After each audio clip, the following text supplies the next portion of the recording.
What's up, guys? Welcome back to Classic Octane. I am Taylor. So today I want to give you guys an update on the Camaro build, the LS Swap. The car is, spoiler alert, running and driving, and I kind of want to show you what I've done since the last video, show you guys the initial startup, and then start it up for you now and possibly take you guys for a ride. So I'm definitely still working out some kinks, which is to be expected, but you know, we'll go over kind of a general overview of the parts I've added since the last time you saw it, and then, you know, the real meat of the video is going to be letting you guys hear it, letting you know, taking it out on the road and showing you kind of how it performs. So we'll start out under the hood. So I did finish my cooling system. So I showed this in the last video. This is a kind of a universal radiator. I think it's built for like a Buick Century or something like that. Basically what I did is I wanted to utilize the factory fans from the GTO. So I took the measurements from that, found a nice radiator that would fit with the outlets where I wanted them to be. You know, picked that up. It was pretty darn cheap. I want to say it was less than $200, maybe $170, something like that. And it, you know, a little bit of trimming on my GTO fan shroud, you know, made it work, and it works perfect. So that's going great. The coolant lines was a little bit more of a hassle, and I'm not 100% on it.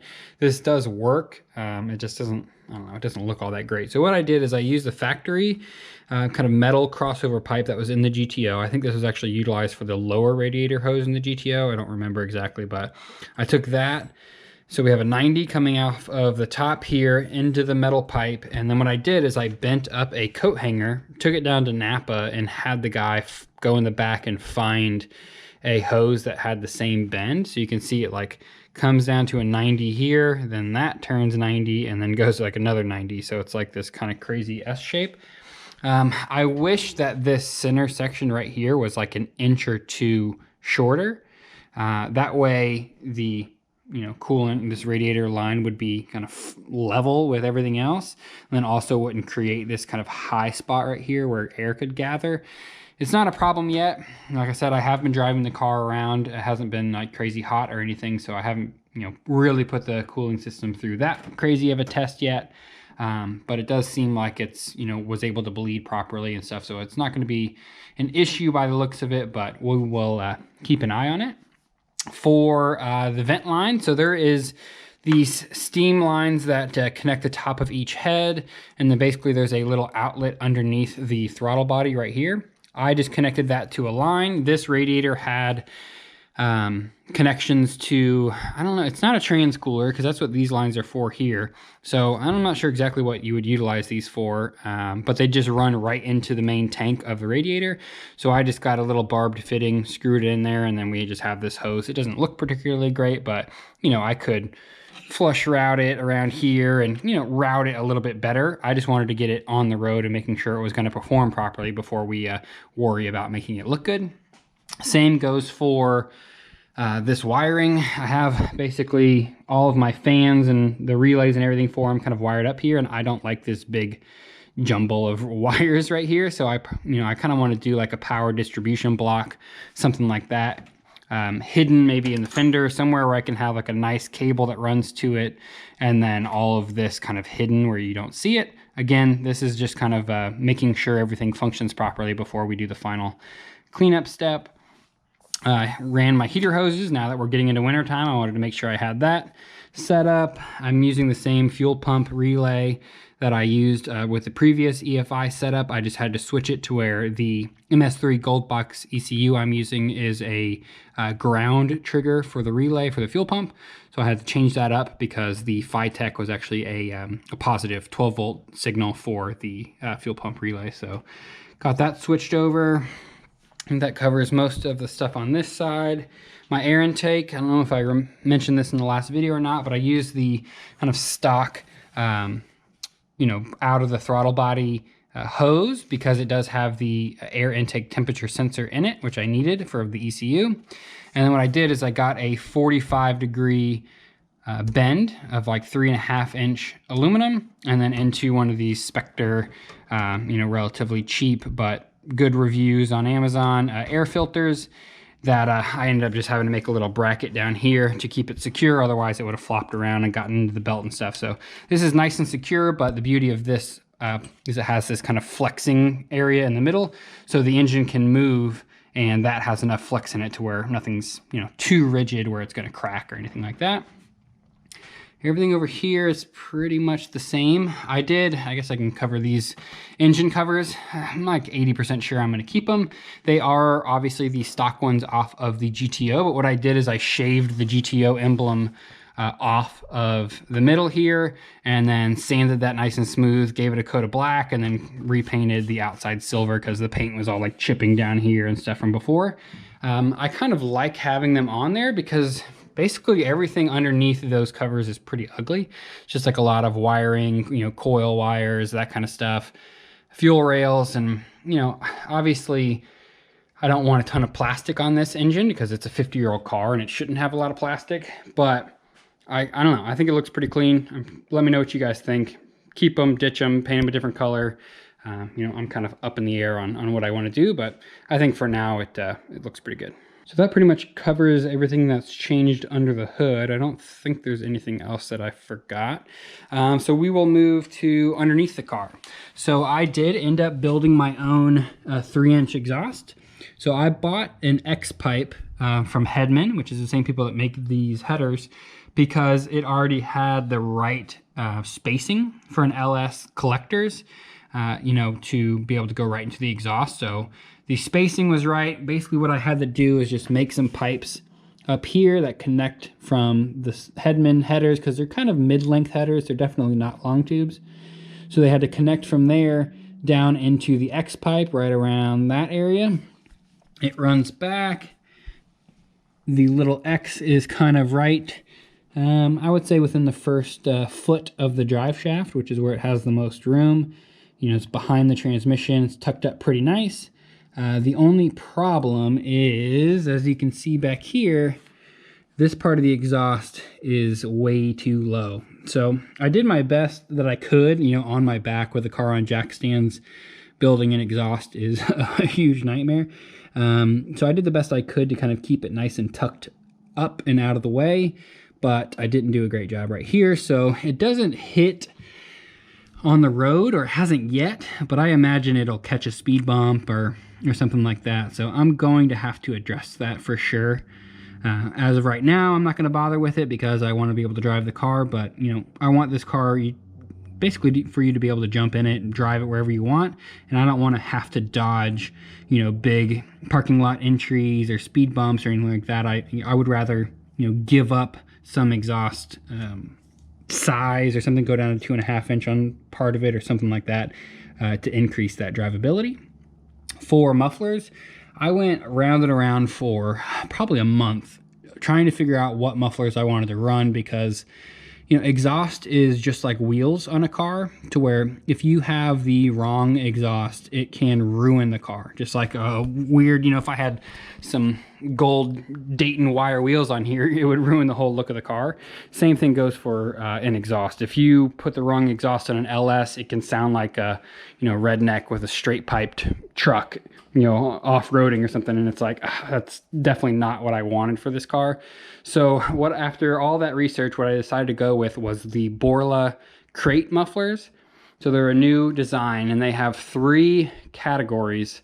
No idea what the other two are. It's like S-type and something, and then they have attack, and attack is the most aggressive. Naturally, that's what I went with. So these are the 3-inch Borla crate mufflers attack model. And then I think the one that they have, one that's for the LS3, and they have one for the small block Chevy. The LS3 ones didn't come in a 3-inch, only the small block Chevy design did. So these are technically the ones for the small block Chevy. I did also get my 3.5-inch drive shaft. It's down there and installed as well. Went with the drive shaft that they rated it for 1100 horsepower, so we shouldn't have any issue. Obviously in here, I have not done a whole heck of a lot of cleaning up or final mounting anything. That's, you know, on the to-do list. But basically, MS3 Gold box is just hanging out right here, all plugged in. I have 2 distribution blocks. I have a ground and a power distribution block. This is the ground, obviously not connected to anything. The power one is mounted underneath the dash, nice and secure. And basically what that is it runs accessory, you know, key on power from my fuse box into that distribution box, and that's what lets me turn on, you know, it triggers the ECU to turn on, it triggers my wideband O2 sensor to turn on, some other sensors and stuff. I think the fan relays I had to run off of that as well. Basically anything that I needed a good source of key on 12 volt power for, I hooked up to that. So that should all be pretty solid. And nothing else to report in here. Basically, I have decided I want to build a center console instead of replacing this carpet. You know, I can spend 150 bucks on a replacement piece of carpet, but I can spend that same $150 to get some wood and wrap it in, you know, vinyl or leather or whatever. Try to make it look, you know, period correct, but with the shifter hole in the right spot. And that will fix our hole, and then it'll also give me a center console. I can put some cup holders or an armrest or whatever the heck we want to build into it. So that'll probably be a future video. Not too concerned about it right now because this is you know, still in the mode of get this thing on the road and all the bugs sorted out, and then we can make it pretty. So I'll go ahead and throw the clip in right now of the first startup. So keep in mind this first startup is headers only. So that's why I put my hearing protection on, just to see how incredibly loud it was. It ended up not being that bad, so I take the you know, hearing protection off pretty quick. But you can kind of see how it initially runs and how it sounds open headers. And then we'll jump into starting it up now, and I'll talk to you guys a little bit about the tune and what I've been trying to work on getting this thing to idle properly.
So the main thing I've been working on now is getting the tune squared away. And this is something that I have basically no experience whatsoever tuning an EFI system like this. So it's totally me just kind of playing with stuff, seeing how it responds, you know, did it go the right direction or the wrong direction, and kind of teaching myself. I've been watching, you know, a decent amount of videos trying to figure out, you know, how to get this thing to idle properly, how to get, you know, good kind of cold starts, hot starts, you know, idle up with certain accessories, and there's just a lot that goes into it. And I have it relatively close. The biggest issue I'm working on right now is still my idle.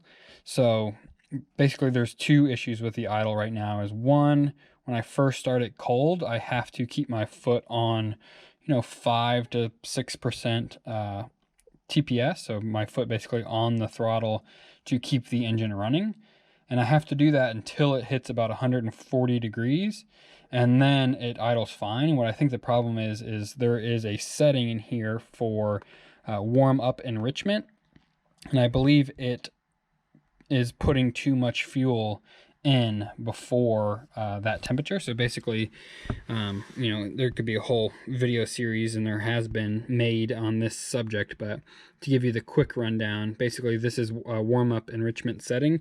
So there's this little spreadsheet looking deal here, which is coolant temperature and then percentage of fuel based on that.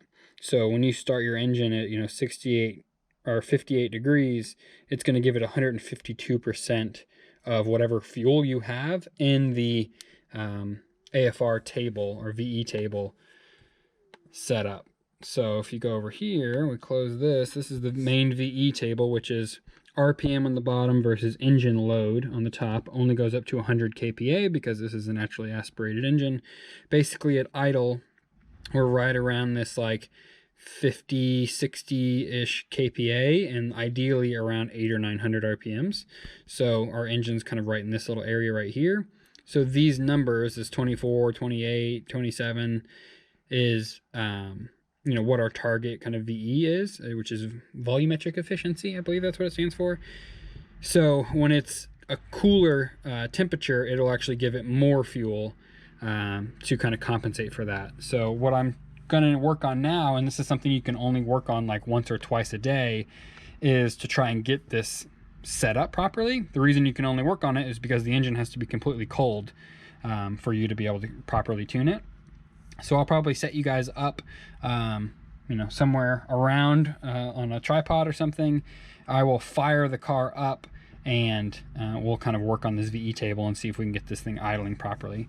Once I get the fueling all done right, I think I'm also going to need to mess with the ignition advance as well. With this little bit larger cam, I think we need less advance at idle than what it would call for stock. So I'll probably start to mess with those spark tables. I've also learned a few things about setting basically a kind of a U shape on your timing. So a little bit more advanced right below your target idle, and then a little bit more advanced right after your target idle, so that it can kind of help smooth that idle out. But I want to make sure our fueling is on point first before we start to mess with timing, so we're not, you know, chasing our tail.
It sounds like,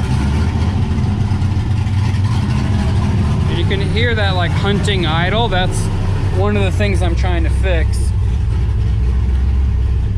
So I'm working on getting my air fuel ratio. Ideally we're at about 14.5, 14.7 at idle, so we're a little bit rich right now. I'm kind of dropping a little bit of fuel out of it.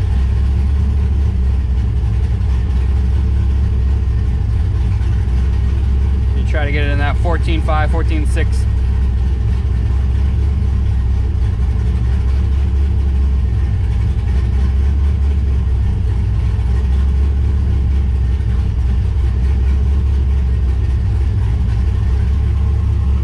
So this is that little VE table I was telling you about.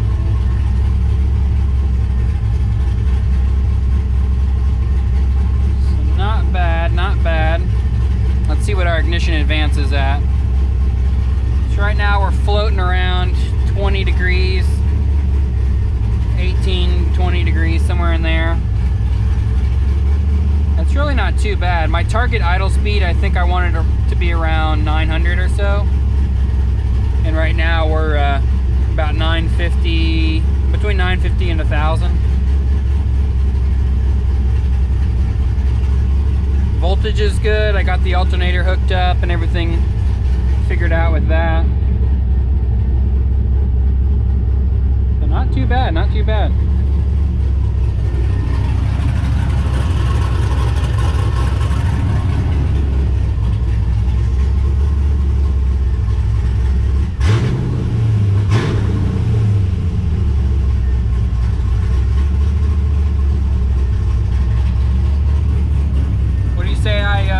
Stick you guys windshield mount, we take this thing for a ride.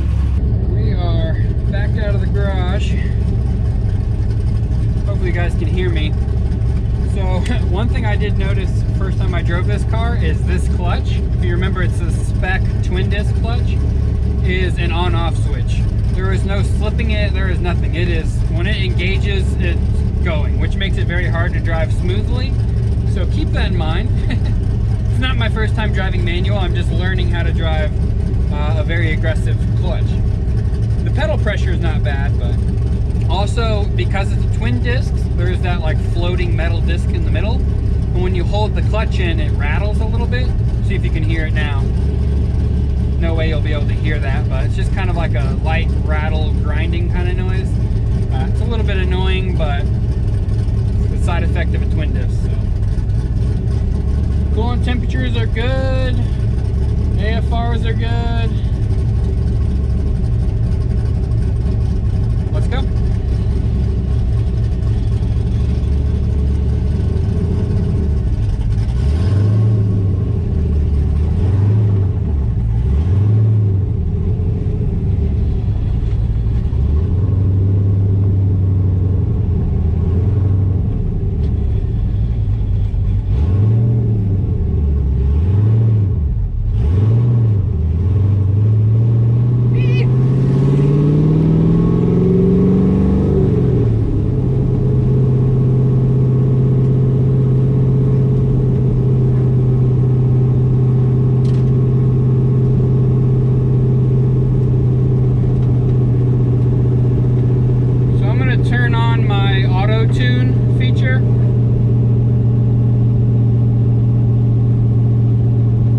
Helping me get the VE tables squared away. So basically I set that target VE table of what I want the AFR to be, and then this helps adjust to meet that target while I'm driving, because otherwise I would have to be doing a like data log and then go back and adjust it, and it's easier to have the ECU adjust it on its own.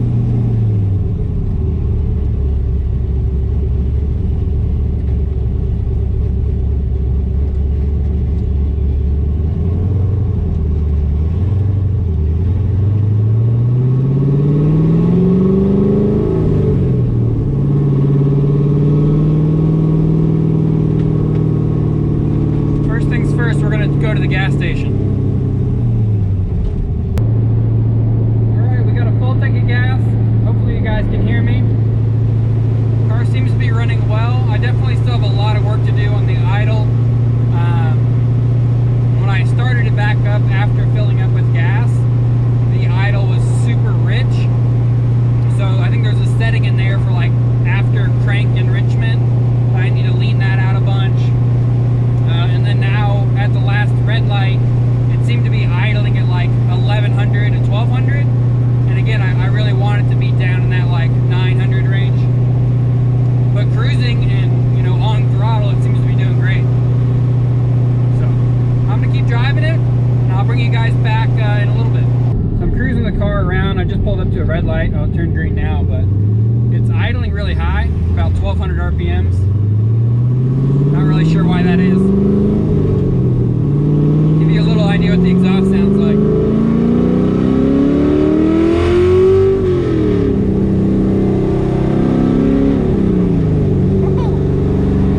That was about a third throttle. She sounds good. Don't worry, I'll give you guys a full throttle pull before the video's out. Okay, I'm pulling up to another red light so I can talk to you guys again. I'm about, I would say 30 to 40 miles into the drive, and coolant temp's 187. Idle is still high, about 1200.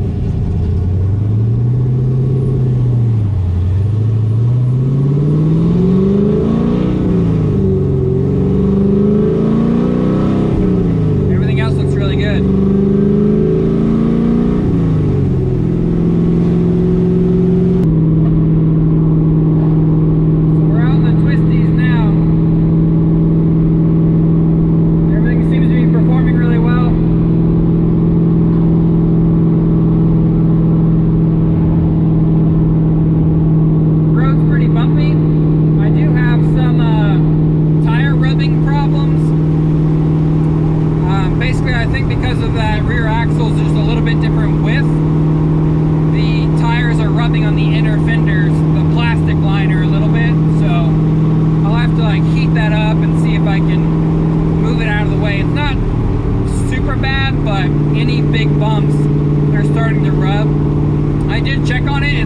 rubbing on the metal lip or anything, so it's not going to hurt our tire. It's just rubber rubbing on plastic, so it just sounds bad. Hold off and do a side road. What do you say we do a little second gear pull?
Figured I'd give you one more idle clip before I shut it off.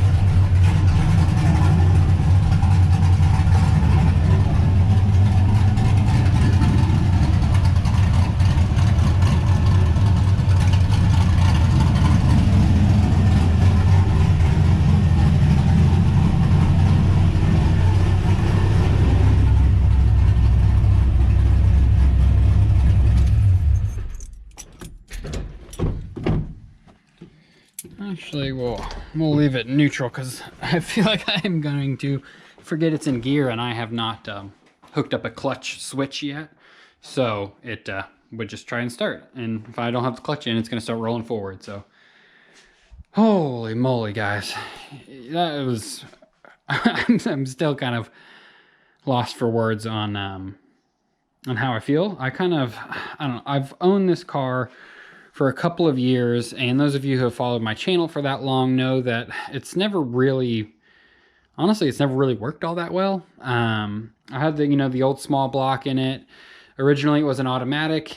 I drove that for a while, had some problems. Then it was, I put the 4-speed in, and I just had run into kind of problem after problem, and it was a bunch of little kind of random things, not, one particular issue.